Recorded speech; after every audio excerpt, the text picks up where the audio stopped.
श्री राधे श्याम। आप सभी धर्मानुरागी सज्जनों को दास नवनाथ कृष्ण का श्री धाम वृंदावन से श्रावण मास की ढेर सारी शुभकामनाएं। आइए आज हम चर्चा करते हैं कि श्रावण मास विशेष क्यों है। बंधुओं,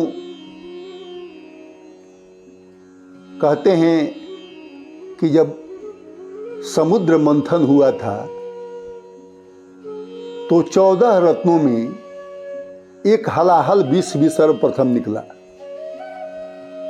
उस हलाहल विष को कौन पिए? कोई तैयार नहीं था उसको पीने के लिए। लेकिन हमारे भोलेनाथ जो सृष्टि के संहारक शक्ति हैं, लेकिन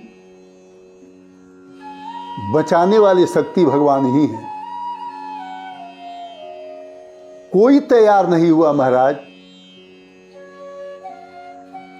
तो इस सृष्टि को बचाने के लिए आज हम और आप जो विद्यमान हैं, और ये सृष्टि जो लगातार चल रही है, इसलिए चल रही है कि सृष्टि बच गई। इसी महीने में समुद्र मंथन हुआ था और विष निकली, हलाहल विष निकली थी। और भगवान शिव इसी महीने में हलाहल विष जब पीने लगे तो भगवान को ध्यान आया कि हमारे आत्मस्थ भगवान विष्णु विराजते हैं, तो यदि कंठ से नीचे गया तो भगवान परेशान हो जाएंगे, और कंठ से एक बूंद भी बाहर गया तो पूरी सृष्टि लय हो जाएगी।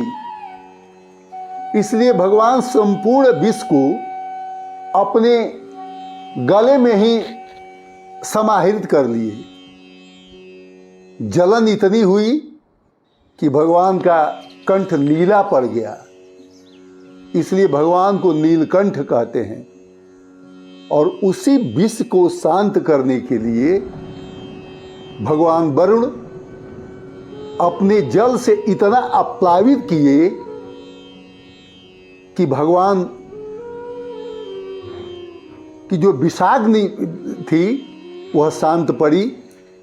कहते हैं कि भगवान जब शांत हुए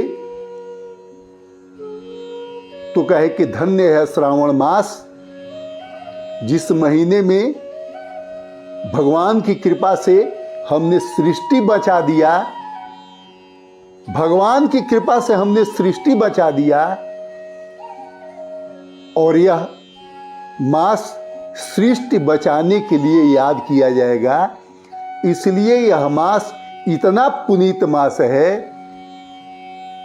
कि इस मास में जो भगवान शिव की आराधना करता है, संपूर्ण सृष्टि में वह दिग्विजयी होता है, वह मननशील होता है, चिंतनशील होता है, और दैविक दैहिक भौतिक तापों से बचा रहता है। इसलिए इस श्रावण में भगवान शिव की आराधना करनी चाहिए। भगवान शिव की आराधना करने से दैविक दैहिक भौतिक तापों से निजात मिलती है।